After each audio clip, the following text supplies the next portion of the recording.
Hello Hopkinton, and welcome to the Hangout Hour on HCAM TV. Today is Wednesday, September the 8th. This evening, we have two pre-recorded segments to share with you. We'll be looking at a Gold Star presentation, and we'll also be talking with a member of the Hopkinton Women's Club. So, our first segment is with Aileen, who is going to share with us her presentation for her Girl Scout Gold Award. Aileen, thank you so much for being on the Hangout Hour with us. Thank you for having me. Now, I know you're a Girl Scout and you're working on your Gold Award. Yes. How long have you been a Girl Scout? I've been a Girl Scout for as long as I can remember, probably about 9 years now. Wow, that's great. And this is as high as you go in Girl Scouts, right? Yes, this is the highest level, the last award you can get. So we won't go over the whole thing, but just what was your silver award? My silver award, I work to spread awareness about the declining bee population and how important bees are to our agriculture and what we can do to help protect them. Wow, that's really cool. That is very cool. And tell us the title of your Gold Award now. I'm working to spread awareness on fast fashion and textile waste.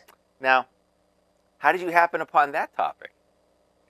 So I actually volunteered at Project Just Because in the fall of 2020. And I went about once a week and I'd be there for about 2 hours. And my job was to sort the clothing donations. And anything that was ripped or stained or wasn't wearable, I had to put into these black trash bags. And at the end of every 2 hours, I would have 1 or 2 huge black trash bags just full of clothing. And that was on such a small scale. So it made me curious. And I looked it up and I did some research on it. And I was so taken aback about how I didn't know about this issue and how large this problem is. And I just wanted other people to be made aware about it too. So. Now that's great. Now I know that you are a junior this year. Yes. Are Gold Awards typically done in the junior year? So you can do them anytime after you finish all of the prerequisites, which is a couple journeys and bronze award and silver award. Usually that is around junior year, senior year. Okay. All right. Well, I'm sure we'll have some more to chat about after, but I know your presentation, you have it all teed up and ready to go. So you're just going to share your screen and you're going to give your presentation. The floor is yours, Aileen. Awesome. Thank you so much. Some parts of modern life are, at this point, widely known to cause environmental harm. Flying overseas, using disposable plastic items, and even driving to and from work. But when it comes to our clothes, the impacts are less obvious. The fashion industry is worth $480 billion at the present and is expected to reach $700 billion shortly. 80 billion pieces of clothing are consumed globally every year. With an industry this big, where are our clothes coming from? And what is fast fashion? Let's start by answering the question of what is fast fashion. Simply put, it's trendy clothing that gets its ideas from celebrities and models and then turns them into cheap clothes in retail stores fast to meet consumer demand. The idea is to get the newest styles on the market as fast as possible so shoppers can snap them up while they're still at the height of their popularity. Because the clothes are cheaply made, consumers usually discard them after just a few wears. It forms a key part of the toxic system of overproduction and consumption that has made fashion one of the largest polluters in the world. In order to fully understand this problem, let's take a quick look at the history. Before the 1800s, fashion was slow. You had to source your own materials like wool or leather, prepare them, weave them, and then make the clothes. The Industrial Revolution introduced new technology like the sewing machine. Clothes became easier, quicker, and cheaper to make. A lot of these dressmaking shops used teams of garment workers, many of whom were young female immigrants. It was around this time that sweatshops emerged, along with some familiar safety issues. By the 1970s, young people were creating new trends, and clothing became a form of personal expression. In the late 1990s and 2000s, low-cost fashion reached its peak. Online shopping took off, and fast fashion retailers like H&M, Zara, and Topshop took over the high street. These brands took the looks and design elements from the top fashion houses and reproduced them quickly and cheaply. With everyone now able to shop for on-trend clothes whenever they wanted, it's easy to understand how this phenomenon caught on. Now that we understand what fast fashion is, what's the problem with it? In short, the pressure to reduce costs and speed up production time means environmental corners are more likely to be cut. The clothing and textile industry is depleting non-renewable resources, emitting huge quantities of greenhouse gases, and using massive amounts of energy, chemicals, and water. The fashion industry is the second largest polluter of clean water after agriculture. This is because these companies use cheap, toxic textile dyes that pollute nearby water sources and release microplastics. From growing the cotton, to washing it, to dyeing it, one cotton t-shirt uses 2,700 liters of clean water, which is enough to sustain a human for 3 years. Because these clothes are made in developing countries, this results in risks of drought that creates huge amounts of stress on water basins, as well as competition for resources between huge companies and local communities. And here's some pictures. Okay. Not only does fashion pollute our water, but our air as well. The fashion industry is responsible for 10% of carbon emissions each year. Factories are major energy consumers and therefore extreme greenhouse gas emitters. The speed at which garments are produced also means that more and more clothes are disposed of by consumers, creating huge amounts of textile waste. While people bought 60% more garments in 2014 than in 2000, they only kept the clothes for half as long. Fast fashion companies like Zara puts out 24 collections per year, while H&M offers between 12 and 16. For reference, in 2011, fashion companies averaged about 2 collections per year.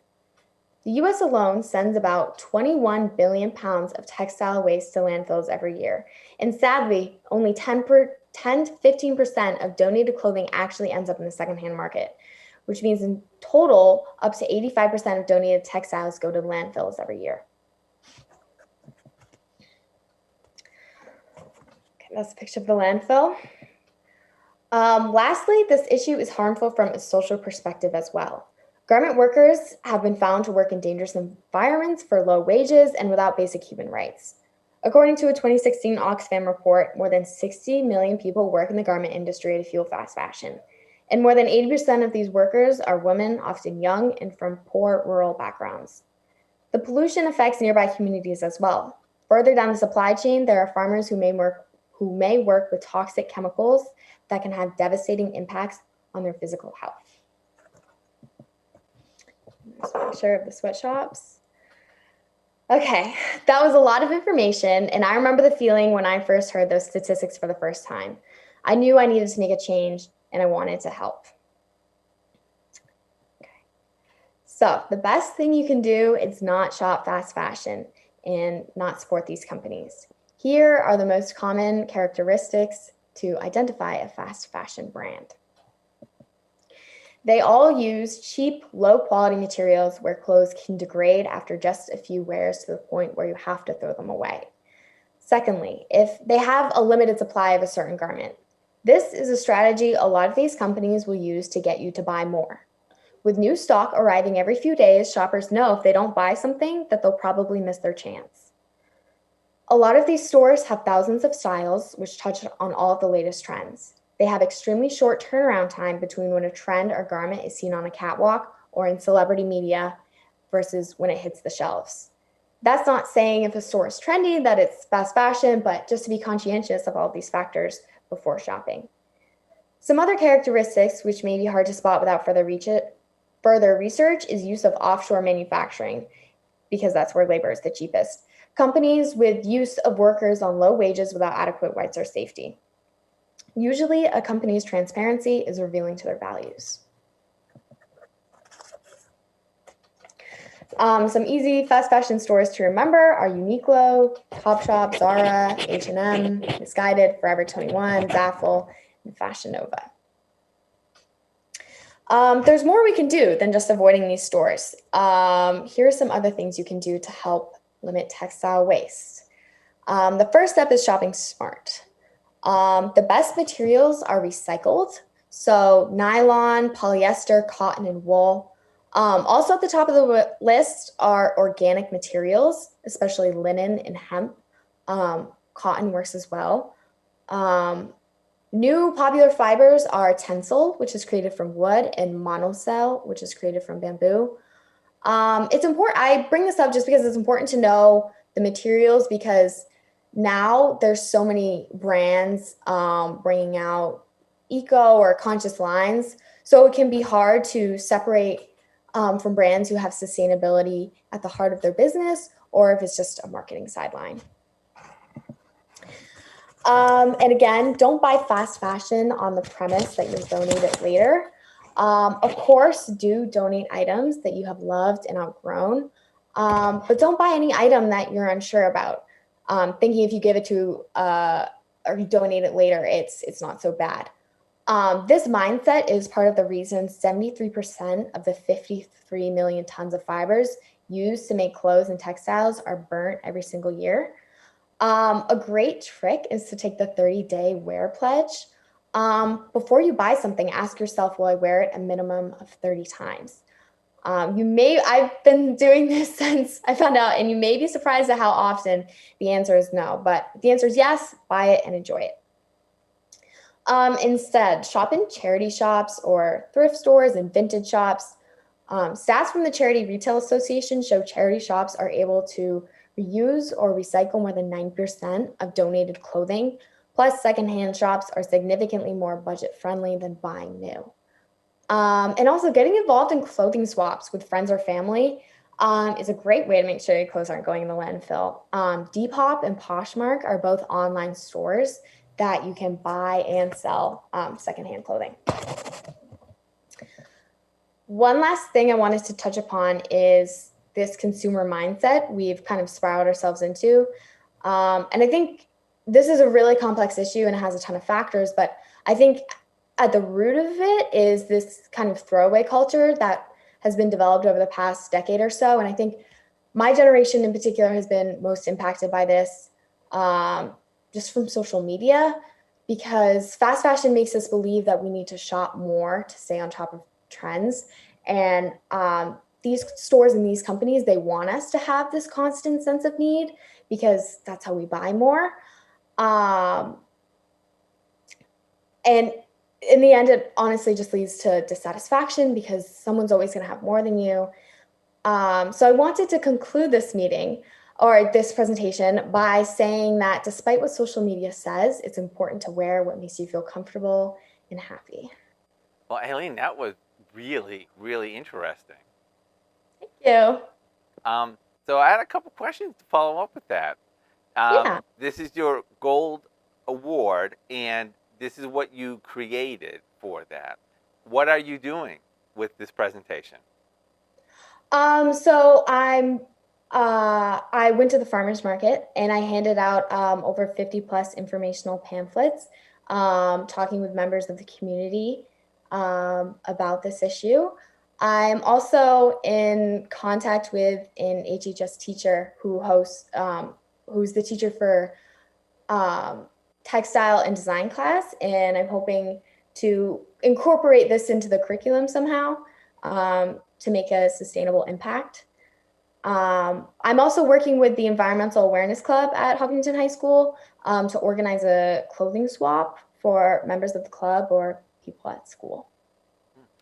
And do you feel that the answer is really as simple as looking at the tags to see which companies are making these things and looking at the material to see what it's made out of? We can make a difference just by doing those two things. I think you can really make a difference, and at least as long as you're aware of the issue and you try your best, because it can be really tough in today's culture. I feel like there's so much stuff to be aware of, but I mean, this is an issue that I'm really passionate about, and I think these changes are super simple and super easy, and if you can incorporate them into your lives, and everybody can, I think we can really make a difference. Yes. Yeah, I do think that when I look back, there's been a great revolution in possibilities. back in the old days, there may have been a few things available and you pick a few, but now you go into a grocery store and there are 75 different types of bread on the shelves.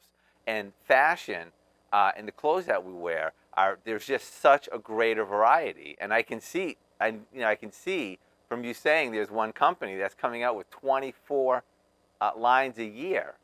So there's this greater variety, and it's happened here too. And unfortunately, that's going along with poor materials and environmental degradation and pollution that goes along with that. So I'm curious from your perspective, like, what does the world look like from your view? Amongst your peers or amongst the people that you're interested in, for celebrities or just in the culture. How big of a issue is fashion? Is what we're wearing?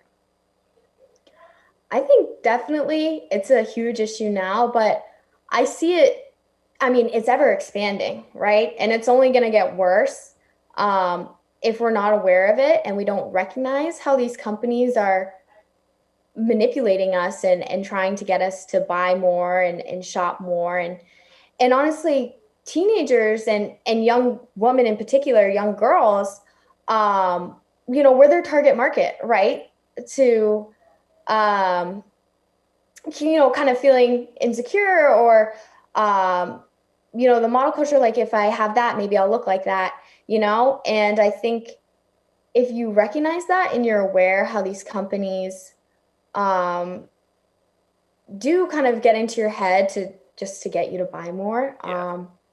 I think is really important. I think it's only going to get worse Now, as I get older. I think, you know what, Aileen, you are so smart. That is so on target. I have seen that that's exactly what happens, and I'm curious: is there a growing conversation uh, in in in your peer group about this is what people or companies are doing? They want us to give them their money, whether it be fashion or whether it be a social media company. So they're doing everything they can to keep our attention and to promote that, even to the point of harming ourselves, right? We're harming our environment, we're harming our finances, we're harming our self-esteem, things like that. So in my reading, I kind of understand things like that, and I'm curious: are there more conversations like that at in you at Hopkinton High School and in your peer circle? Yeah, definitely. So I'm part of my project is I'm trying to generate those conversations, right? Because I didn't really recognize it. I didn't really have any idea of it before I started doing this research, and I don't think other people would have the same opportunity, sorting clothing donations to get them interested in this or aware of this. I want everybody. So that's kind of why I am bringing it into the high school community with incorporating it into the curriculum and making it annual clothing swap with an after school club. Um, but I think social media can be very harmful in contributing to this, but we can also use social media and media in general to help fight this, like um, posting on Instagram about it, or even coming on here on HCAM and talking about what I'm passionate about and talking about my experience and what I know and sharing that. And hopefully that makes an impact and that sparks conversation as well. That's that is what gives me hope. That when I look, I mean, when you look at those numbers, 80 billion or 80 mil, whatever that number was just so huge. Um, of products that are going through and items and clothing, stuff like that. It's so big, but it all starts, with education and information. And I see more and more of that happening. And congratulations. This is a really big part of raising our awareness about it. Thank you. Thank you so much for talking about it with me. It's been my pleasure, and I really do appreciate your time. And good luck in your junior year. Thank you. All right, bye, Aileen.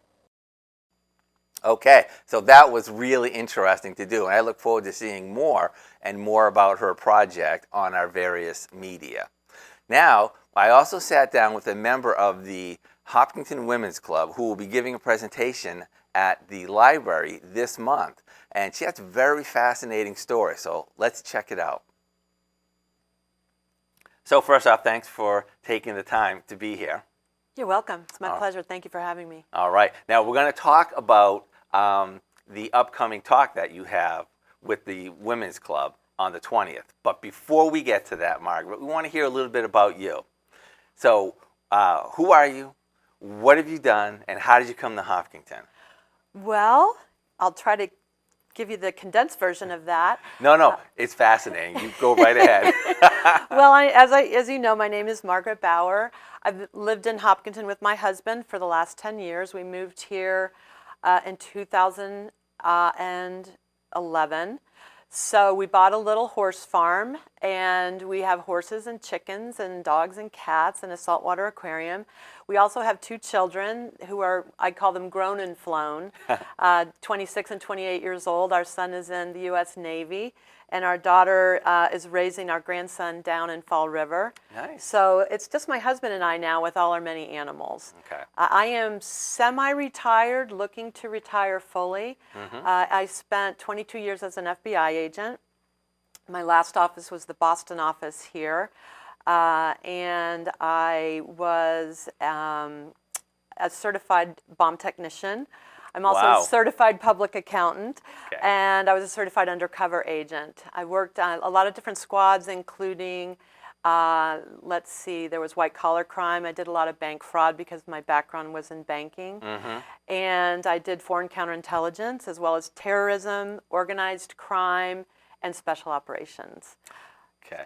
Can I just out of curiosity, do you realize how fascinating your life is? You know, what they don't show on TV and in the movies is all the paperwork you have to do. Yeah. So it might sound fascinating, and it was interesting, don't get me wrong, but there was a lot of, we called it administrivia, a red tape, and having, there was a lot of forms to fill out when you work for the government. After you conduct an interview, whether it be a subject or a victim or a witness, there's reams of paperwork. So they just don't show that in the movies because it's not thrilling. Right, But it's a part of the job. But just knowing like that's what you're working on, the concepts, like the crime that you're chasing must be so fascinating. It was interesting. It never, and if you ever did get bored as an FBI agent, it seemed like everything would change the very next day.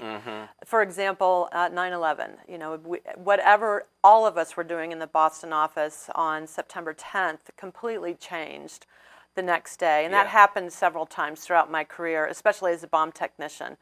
Oklahoma City bombing, the TW-800 air disaster, Egypt Air. Every time something like that happened, your whole life would change instantaneously. And if you had been bored, you suddenly wish that you were bored again. Right. Now, bomb technician, is that what I think it is? Do you go in and you cut the wires, or what do you do? You do. And if one of my kids was to come to me and say they wanted to be a bomb technician, I would say no. In hindsight, when I look back on that decision, I realized I was young. And I was a little bit bored, and they needed a bomb technician in the Boston office. And so I had actually worked on a case in Atlanta.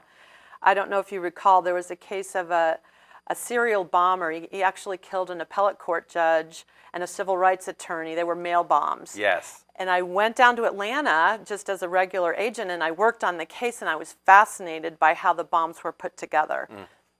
How the electrical circuitry worked, that when you opened the box and then the circuit was complete because the wires connect. I was fascinated by the electronics and the chemistry. So when the opportunity arose, I raised my hand, and little did I know that they said, okay. And then I spent 3 months in Huntsville, Alabama at the Explosive Ordnance Training Center down there that's put on with the military. And when I came back to Boston, our senior bomb technician decided that he was going to retire. So very shortly, I became the senior bomb technician. Well, the day after I came back to Boston, was the day that Timothy McVeigh and Terry Nichols blew up the Oklahoma City, government center Yes. building.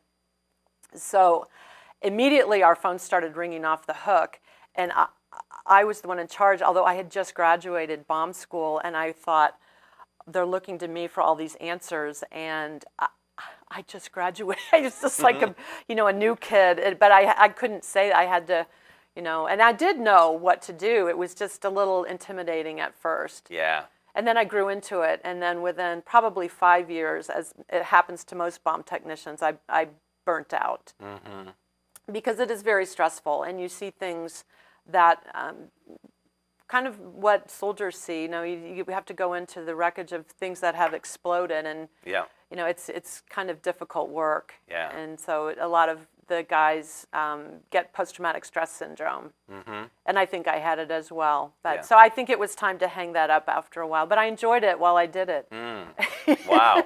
So you'd go in after, and you try to determine what the materials were or Yes, what the bomb looked like? Exactly. Let's say, take for example, Egypt Air, when it went down off the coast. It was right off of Rhode Island in Massachusetts. It was the same day, I think, that JFK Jr. crashed. Both of those things happened at the same time in the same area.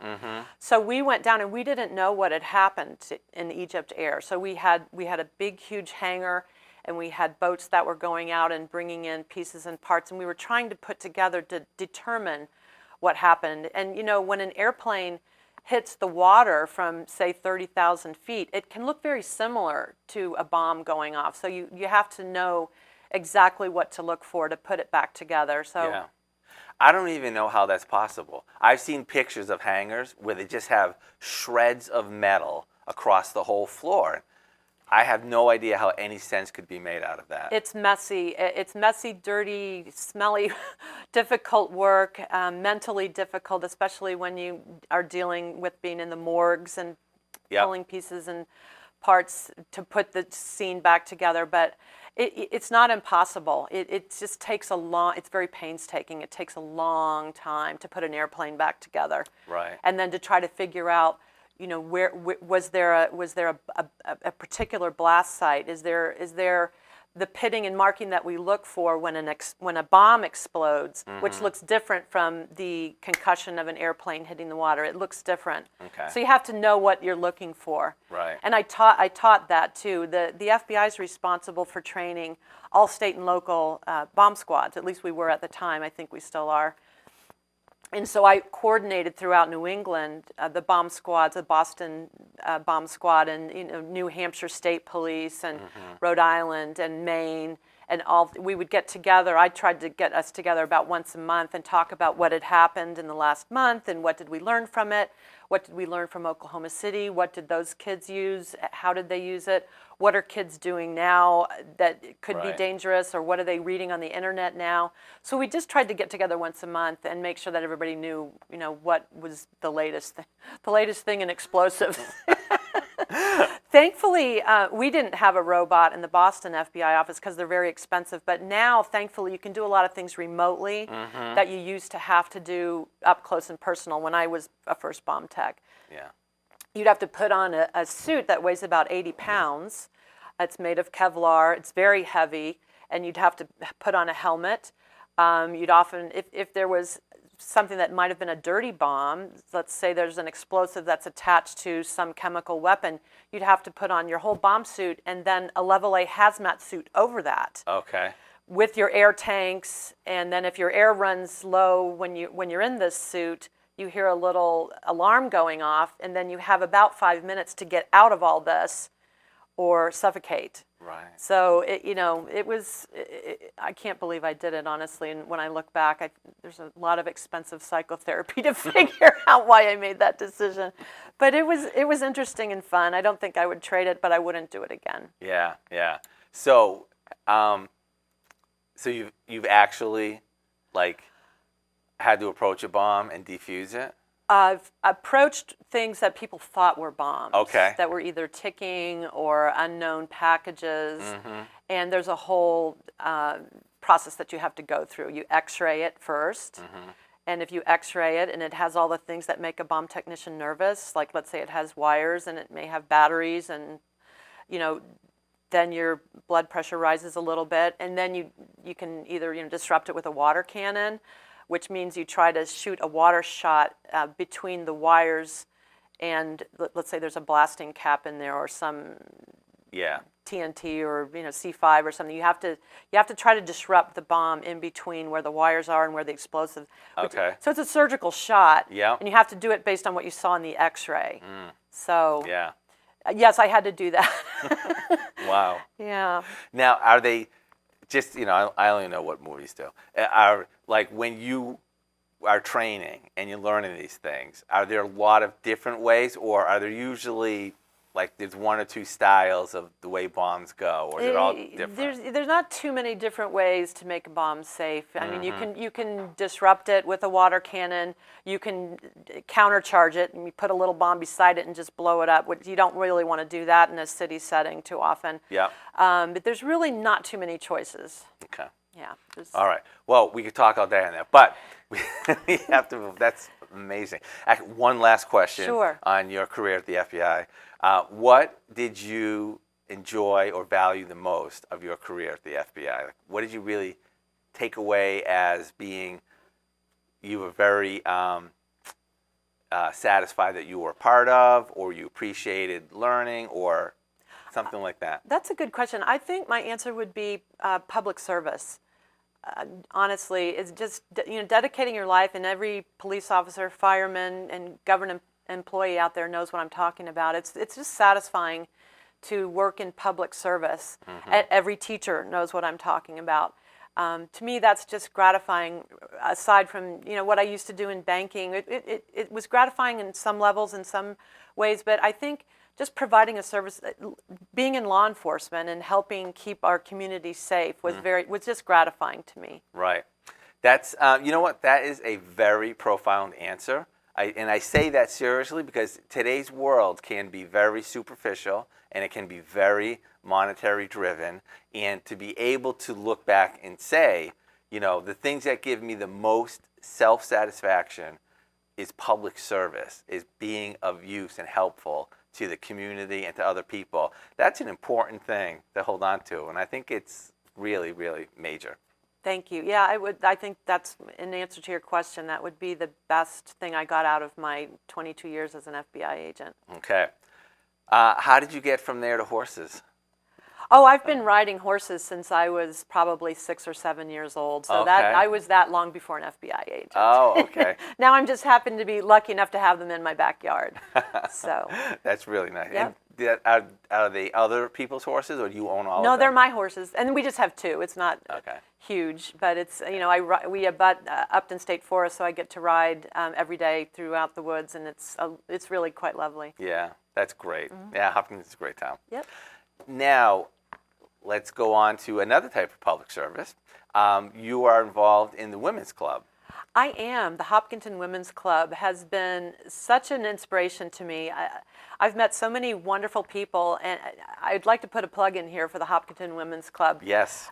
We meet the second Monday of every month, September through June, in the Hopkinton Library, and it is such a great bunch of ladies of all ages. So if you happen to be a stay-at-home mom that's looking for something else to do, if you've recently retired, if you maybe work at home and want to be involved in the community, our mission is to improve the community of Hopkinton by enhancing the lives of all of our neighbors through community volunteerism.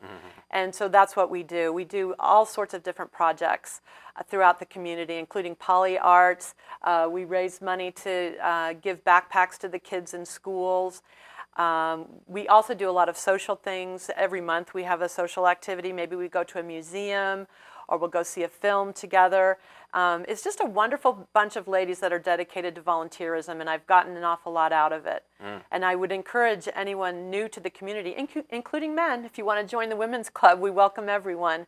So I didn't know that. I knew that men were welcome to attend the meetings, but they can actually be members? I think they can. We actually, I don't remember having seen any men come to our monthly meetings, but they're welcome to. And I don't think they'd be turned away if you wanted to join. I don't know if there's a men's club, honestly, in Yeah. Hopkinton. Is there? I do not know I that. don't know. Yeah. So they're welcome to join. And we have a website I should mention too. It's www.hopkintonwomensclub.org. So you can check out our many activities and our volunteer work and our scholarships and everything there. You know, just the other day, yesterday, the day before, I came in on the radio station that they were finishing a story, and they were talking about, you might have heard about, there's just an island somewhere where everybody lives to 100, like everybody, and they thought it was the Mediterranean diet. They've done a lot of research, and to cut to the chase, you know what it is?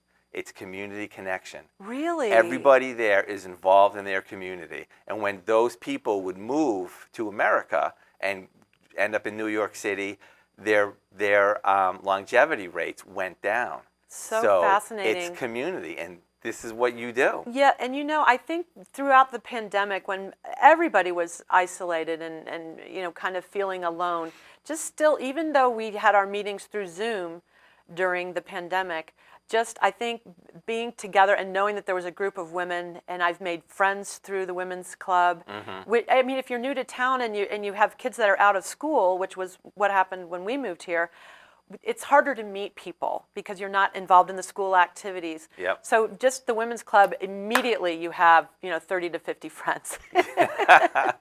Yeah, really nice friends too. Very nice They're friends. So nice. They're lovely women. They're all dedicated to volunteerism and, like you said, community service, which is going to make your life longer. So Exactly. All right, now we have a few minutes left. Let's get to what we want to talk about, other than meeting you, which has been fascinating. thank you, Jim. You're actually giving one of those talks at the Women's Club, and it's going to be this month, September 20th. It is at the public library. I will be speaking about the history of women in the FBI, which is a little known story, but it's a fascinating story. And I only know it because I researched it in depth when I was an FBI agent. I wondered, why were women not allowed into the FBI until 1972? And spoiler alert, it has a lot to do with J. Edgar Hoover. So, Okay. and throughout in my talk, I will be discussing the history, a little bit of women in the United States, and then segue into the history of women in the FBI and why it was such a difficult road. It's gotten much better. I think it's almost 50% women as FBI agents today, maybe 46%. When I went into the FBI in 1987, it was 10% women. Okay. So we have come a long way, baby, but we still have a little bit of ways to go. But so anyway, that's what my talk will be about, the history of women in the FBI. What, if you can remember, what made you, so here you are, right? You're a CPA, and then suddenly you're this FBI agent, right? And you're doing all this stuff. Do you remember what it was that made you ask that question? I wonder why it took the 1970s until women can command. Like, what made you think that? Well, there were some women that were just slightly older than me that were some of the first female agents that had been hired in the 70s.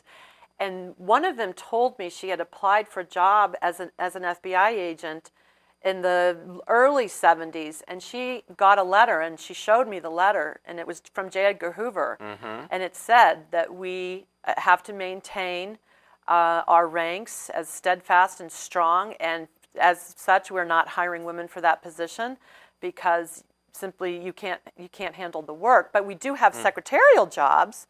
And this was to a woman who, I think she had a master's degree. And so she was told by J. Edgar Hoover that she could be hired as a secretary if she was interested in that, but not as an FBI agent. There was several class action suits by women and other minority groups after J. Edgar Hoover died in 1972 that were successful in suing the FBI for discrimination. So anyway, that's what made me interested in asking the question, was women that I knew that had been turned away. Yeah. You know, it's really interesting because I was alive in the 70s, and to just think, like, that's what the world was like at that point. Wasn't that long ago? It's hard to imagine. It was not that long ago. No, it really isn't. It's there, it's just, I always say, my wife and I, we talk, and I always say, you know what? if I could turn the time back to like the 1960s for technology, social media is like really invasive. There's all this stuff going on. I would probably do that. And she said, except for the racism, right? And sexism. Exactly. And it's like, yeah, you're right. A lot Yeah. of those isms really. It's Well, like, there's wow. there's a lot of stories about J. Edgar Hoover. Some of them true, some of them not.